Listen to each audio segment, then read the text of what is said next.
Tenía la esperanza de que pudiese llegar a hacer esta parte junto con las demás, pero bueno, no se logró. Sin embargo, por suerte, solo quedó esta sección afuera, así que esto sería el final. Agentes fibrinolíticos. Del modo que ya fue explicado en la introducción, existe un mecanismo hemostático endógeno capaz de lidiar con el coágulo de fibrina ya consolidado. Este es el sistema fibrinolítico. Todo el sistema gira en torno a la plasmina o, lo que es indistinto en términos prácticos, a la activación del plasminógeno a plasmina. Si bien los mecanismos intrínsecos son bastante más complejos, se puede resumir la acción del sistema fibrinolítico entendiendo que la plasmina es una enzima que, in vivo, posee alta especificidad proteolítica sobre la fibrina, rompiendo enlaces lisina-arginina, dando lugar a la aparición de productos secundarios a la degradación de fibrina, o PDFs, como el dímero D.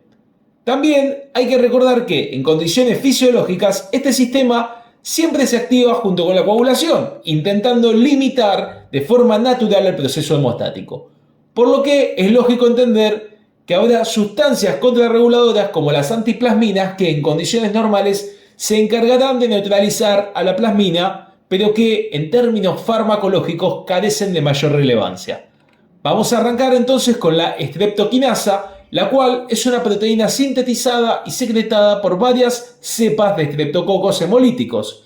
En particular, la utilizada en la terapéutica proviene de estreptococos de grupo C que no son patógenos.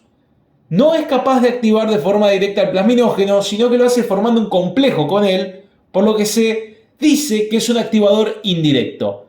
Esta activación ocurre en 3 pasos. El primero es la formación del complejo estequiométrico plasminógeno-streptokinasa, generando un cambio conformacional en la molécula de plasminógeno exponiendo su sitio activo. Posteriormente, el sitio activo del plasminógeno cataliza el pasaje de plasminógeno a plasmina. Por último, los complejos que solían ser plasminógeno-streptokinasa pasan a ser plasmina-streptokinasa, induciendo un estado llamado estado lítico sistémico que se caracteriza por hiperplasminemia y descenso del fibrinógeno, cuyos productos de degradación pueden inhibir la actividad de ciertos factores de la coagulación. La velocidad de activación del plasminógeno por este complejo aumenta unas 6 veces más o menos en presencia de fibrina y 2 veces en presencia de fibrinógeno. La actividad fibrinolítica del plasma es depurada por el sistema retículo endotelial, con una vida media de entre 18 y 25 minutos. Es capaz de estimular la activación del plasminógeno en todo el organismo, es decir, no solo en los sitios trombóticos, aunque, como fue mencionado recién, posee algo de selectividad para activar el plasminógeno presente en estos sitios. Sé que acabo de decir un montón de cosas que no están en la diapositiva, pero bueno, lo más importante sería lo que está escrito. Entre otras noticias, todos los individuos poseen un nivel diferente de anticuerpos anti-streptokinasa, dependiendo del grado de exposición que hayan tenido a los estreptococos beta-hemolíticos. Estos anticuerpos son neutralizados con el uso de unas 350.000 unidades y cabe aclarar que las dosis habituales suelen ser mucho más altas. Estas unidades neutralizan a los anticuerpos en cerca del 95% de los casos. Este título de anticuerpos aumenta bastante a los pocos días de haber utilizado streptokinasa y permanecen elevados aproximadamente durante unos 6 meses posteriores al tratamiento. Por este motivo, se recomienda no repetir tratamientos con streptokinasa en periodos menores a 6 meses desde la última infusión. Seguimos entonces con la uroquinasa, en donde, a diferencia de lo que ocurría con la streptokinasa, la uroquinasa es una serin proteasa capaz de activar de forma directa al plasminógeno, transformándolo en plasmina. Aunque, al igual que la streptokinasa, la uroquinasa no es selectiva para activar el plasminógeno del sitio de trombo, sino que activa todo el plasminógeno del organismo y de hecho es incluso menos selectiva para actuar sobre el plasminógeno en presencia de fibrina. Sin embargo, como punto positivo frente a la streptokinasa, no posee ningún efecto antigénico ni pirogénico en particular. Por último, nos encontramos con el activador tisular del plasminógeno recombinante o RTPA. El activador tisular de plasminógeno actúa de forma similar a la uroquinasa, activando de forma directa al plasminógeno en plasmina. Esta activación está fuertemente acelerada en presencia de fibrina, la cual solo está presente en los trombos. Por este motivo, a bajas dosis, la activación es selectiva para las áreas afectadas por trombos. Aparentemente, esta selectividad estaría mediada por su extremo aminoterminal y se automodularía durante la fibrinólisis por la degradación parcial de fibrina y la conversión de RTPA de simple a doble cadena. Esta característica hace que este fármaco tenga una ligerísima reducción en los riesgos de generar hemorragias. Como es lógico pensar, este fármaco también carece de efecto antigénico que puede encontrarse en los productos provenientes de las cepas bacterianas. Streptokinasa. Antes de seguir, muy rápido, hago una aclaración farmacocinética. A modo general, todos estos fármacos son administrados por vía endovenosa. No se sabe con exactitud mucho de los procesos farmacocinéticos de estas drogas, sin embargo, es sabido que tanto la uroquinasa como el activador tisular de plasminógeno recombinante son eliminados por aclaramiento hepático. En cuanto a la streptokinasa, el único mecanismo cierto y conocido de eliminación es por neutralización por anticuerpos propios del paciente. Qué conveniente. Desconociéndose si existe algún metabolismo adicional en algún órgano en particular. Todos estos fármacos tienen una vida media de eliminación muy cercana a los 20 minutos, aunque en el caso particular del RTPA se sabe que puede contar con una fase tardía adicional un poquito más larga, pero que no suele pasar los 90 minutos.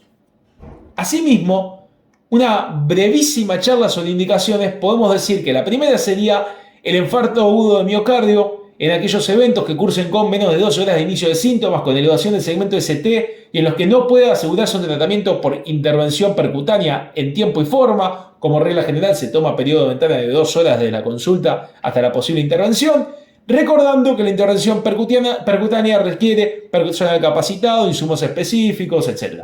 Pasadas las 12 horas de inicio de los síntomas, existen algunas situaciones en las que se puede considerar utilizar tratamiento fibrinolítico, como la persistencia de dolor de carácter isquémico con cambios electrocardiográficos mantenidos, o por ejemplo en caso de presentarse inestabilidad hemodinámica, un infarto que comprometa una gran extensión del miocardio, etc. Luego la siguiente indicación sería el tromboembolismo de pulmón, en el cual se reserva tratamiento fibrinolítico para embolismos pulmonares masivos o aquellos que cursan con descompensación hemodinámica. Y por último, el accidente cerebrovascular isquémico, que en este caso, esta indicación presenta un periodo de ventana para poder iniciar el tratamiento fibrinolítico. Esta ventana terapéutica se establece en las primeras 3 horas de iniciadas las manifestaciones clínicas del evento cerebrovascular. Posterior a esas 3 horas existe un segundo periodo que abarca entre 3 horas y 4 horas y media, en las que el tratamiento fibrinolítico puede intentarse, pero con una menor eficacia a la hora de limitar el daño producido por la isquemia.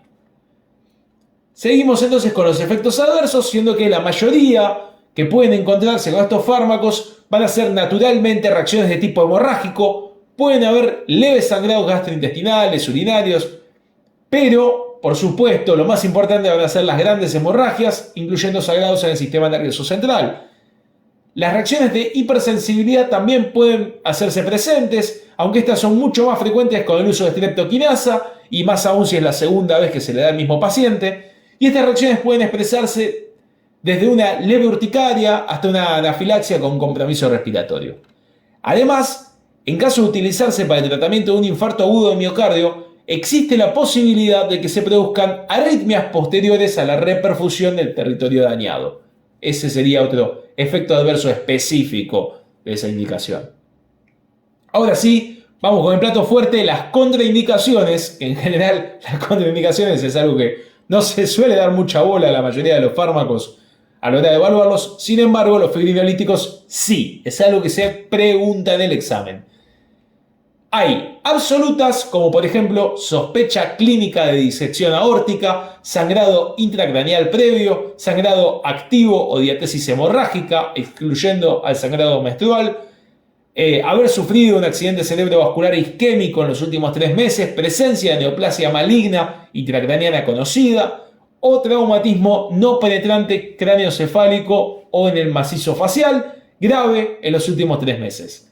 Y también las hay relativas. En este caso serían hipertensión arterial con tensión sistólica mayor a 180 milímetros de mercurio o diastólica mayor a 110 milímetros de mercurio, hemorragia reciente en las últimas 4 semanas, haber recibido streptoquinasa en los últimos 6 meses solo para la streptoquinasa, úlcera péptica activa, haber recibido reanimación cardiopulmonar traumática o duradera durante las últimas 3 semanas, glucemia menor a 50 miligramos por decilitro, haber recibido heparina no fraccionada, enoxaparina, dabigatran en las últimas 48 horas, un recuento de plaquetas menor a 100.000 por centímetro cúbico o por mililitro, una cirugía de gran magnitud en las últimas 3 semanas, estar en tratamiento con anticoagulantes dicumarínicos y tener un RIN mayor a 1,7 y el embarazo. De modo similar, existen algunas contraindicaciones clínicas que contraindican el uso de fibrinolíticos en pacientes que estén cursando un accidente cerebrovascular isquémico fuera de la primera ventana de 3 horas posteriores al inicio del evento, la cual se extendería en este caso de las 3 horas a las 4 horas y media, y estas contraindicaciones, para no ampliar la ventana, digamos, serían una glucemia mayor a 400 miligramos por decilitro, pacientes que se encuentren tratados con anticoagulantes dicumarínicos, retinopatía hemorrágica, accidente cerebrovascular severo o extenso, clínica o imagenológicamente evidenciado, y las patologías asociadas al riesgo hemorrágico como endocarditis infecciosa, pericarditis o hepatopatía grave. Y de chapa, por si alguien te pregunta interacciones, además de decirle sobre los anticoagulantes orales, los parenterales, los antiagregantes, etcétera, por el riesgo hemorrágico que puedan tener por mecanismo farmacodinámico, existe una interacción medio bizarra entre los inhibidores de la enzima convertidora de angiotensina, es decir, los IECA, en donde, y por supuesto el RTPA, en donde aumenta el riesgo de que se desarrolle angioedema. No solo con el RTPA, ocurre con todos los fibrinolíticos. Se especula que los fibrinolíticos, al ser capaces de activar el sistema de complemento, elevan las concentraciones plasmáticas de C3, C4 y C5 activados, los cuales promueven la degranulación mastocitaria y posteriormente la liberación de histamina, asociado al aumento de cininas dado por la plasmina. Esto llevaría al aumento de la producción de bradiquinina, vasodilatador y permeabilizante vascular, la cual en presencia de IECA no puede degradarse de forma adecuada, llevando a la posibilidad de que se desencadene un angioedema. Y bueno, esto sería todo. No va a haber una parte 5, queda todavía por charlar eso de cómo hacemos si queremos parar un sangrado, pero eso es medicina interna. Y acá hablamos de farmacología. Por ahora. Vamos a ver si sale de una. A ver si por una vez en la puta vida puedo hacer todo de una sola toma.